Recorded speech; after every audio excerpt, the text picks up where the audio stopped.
This is Food Chemistry Unit 4. We're still in Chapter 13. Here we'll look at minerals. Minerals are the simplest chemical structure of any group of nutrients because they are elements from the periodic table. They make up 2.3 kilograms of an adult's body mass, and there are two major types, major minerals and trace minerals. Major minerals are needed in the diet in 100 milligrams or more each day. These are calcium, phosphorus, potassium, sulfur, chloride, and magnesium. Calcium, 99% is found in your teeth and bones. The 1% remaining are found in major roles in the body. Calcium regulates ions across cell membranes. It sends messages along nerve fibers. It helps maintain the body's blood pressure. It must be present before muscles contract and relax, including the heart.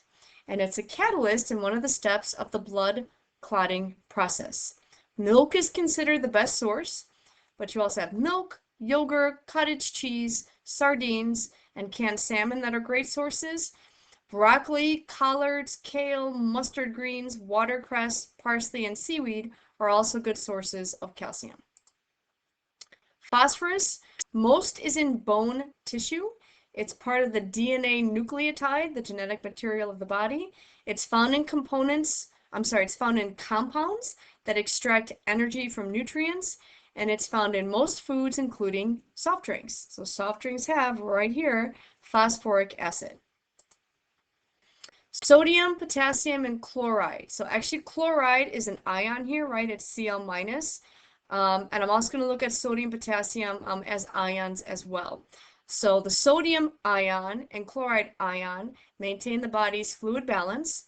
The sodium and potassium ions are in sweat, and these regulate the body's temperature. The chloride ion makes HCl, hydrochloric acid, in the stomach. This promotes the digestion of proteins. The potassium ion is necessary in maintaining the heartbeat. The potassium ion can be found in meats, milk, bananas, kiwis, citrus fruits, dried apricots, broccoli, potatoes, sweet potatoes, and grains. 10% of the sodium ion is in the food you eat. The rest is from salt, or NaCl, sodium chloride. 75% of our salt, NaCl, is from processed foods. Now, there is a link between high blood pressure and salt intake. So less than 2,300 milligrams of sodium is the maximum requirement for adult humans. Less than 1,500 milligrams of sodium would be needed so it's a lot less, right, if you're over 50 years old or have high blood pressure, diabetes, or kidney disease. Now, the average U.S. diet provides 2 to 3 times our minimum amount. In terms of a sodium chloride deficiency or a salt deficiency, it's not really common.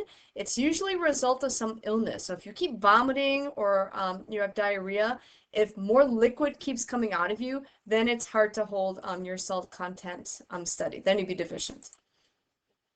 Magnesium.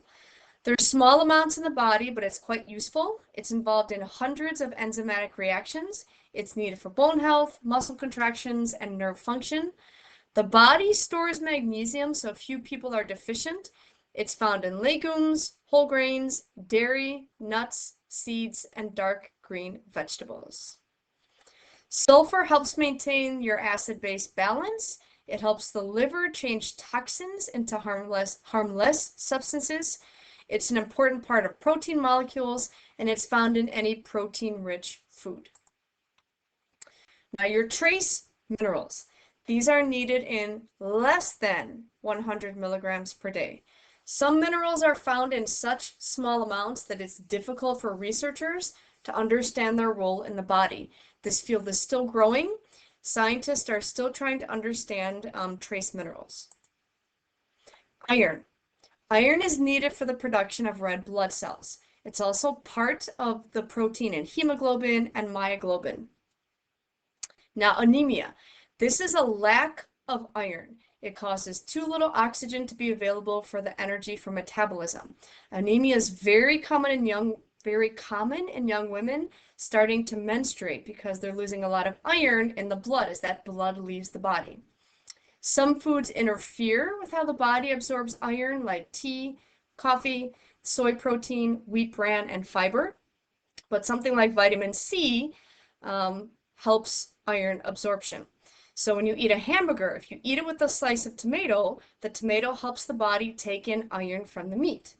If you eat beans and rice with tomatoes, it helps the body take in iron from the beans and rice.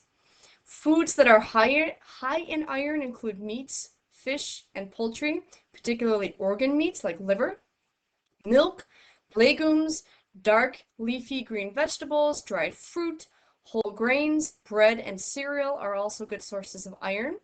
Now the body, though, tends to take in iron from meat better than vegetables. It absorbs iron 3 times more from meat than from vegetables. Iodine. This is involved in the production of the hormone thyroxine. Thyroxine regulates your body's use of energy, and it's produced by the thyroid gland in the neck. Seafood is a great source of iodine. The ocean has a lot of iodine. Oops, let me get this out of the way. Another source of iodine is iodized salt. The iodine combines well with chlorine. Sea salt, though, is not a good source of iodine since it turns to a gas and escapes when that sea salt is separated from the water. Seaweed, kelp, and plants grown in iodine-rich soil are good sources of iodine. Zinc is needed for the function of many enzymes. It's needed for wound healing and immune functions. Meat, fish, poultry, legumes, whole grains, and nuts are great sources of zinc. Oops, there we go. Fluoride. This promotes healthy teeth. It causes crystals in bones and teeth to be larger and more regular in form, which makes stronger teeth. Your toothpaste, right? This is not for consumption. It has fluoride, but that's really for the surface of the teeth. Other trace minerals. Copper. Copper helps in the production of red blood cells and the use of iron. Zinc and copper must be balanced for healthy heart tissue. Manganese. This activates enzymatic reactions in the breakdown of carbohydrates, proteins, and lipids.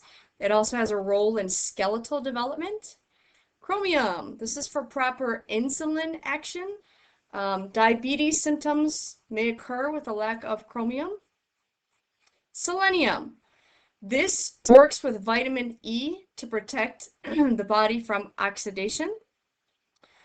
It's in meat, eggs, fish, and shellfish. Produce and grains grown in selenium-rich soil will also have it. Molybdenum. It's part of several enzymes. It's found in legumes, grains, nuts. These are really good food sources of molybdenum.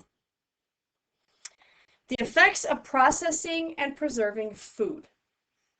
If food is exposed to heat, oxygen, or moisture during processing, it's going to affect the food's nutrient content.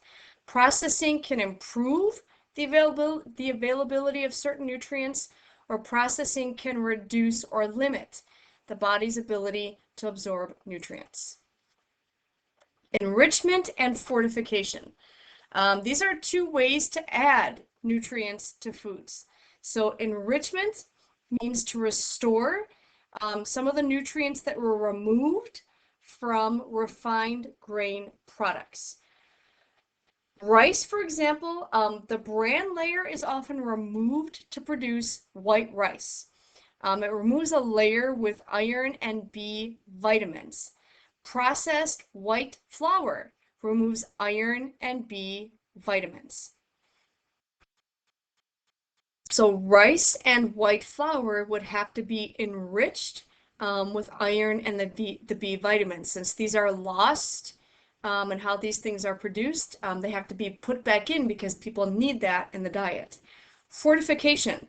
This is the process of adding nutrients to food to correct a nutritional deficiency in a population. The fortificant is the nutrient itself, right, that's added to the food to correct the nutritional deficiency. So 2 examples here. The first fortified food was iodized salt. This significantly reduced goiter. This is goiter right here. It's an enlarged thyroid due to an iodine deficiency. So now we have iodized salt to make sure everybody's getting iodine in their diet. Milk. It is fortified with vitamin D. This reduced rickets. Rickets is a bone disease that occurs from a lack of vitamin D. Supplements. Dietary supplements are products that are taken by mouth. It has a dietary ingredient meant to supplement the diet. This should be recommended by a doctor. It's recommended for people with allergies, a genetic disorder, or diseases that limit consumption of a food that would otherwise provide the nutrient.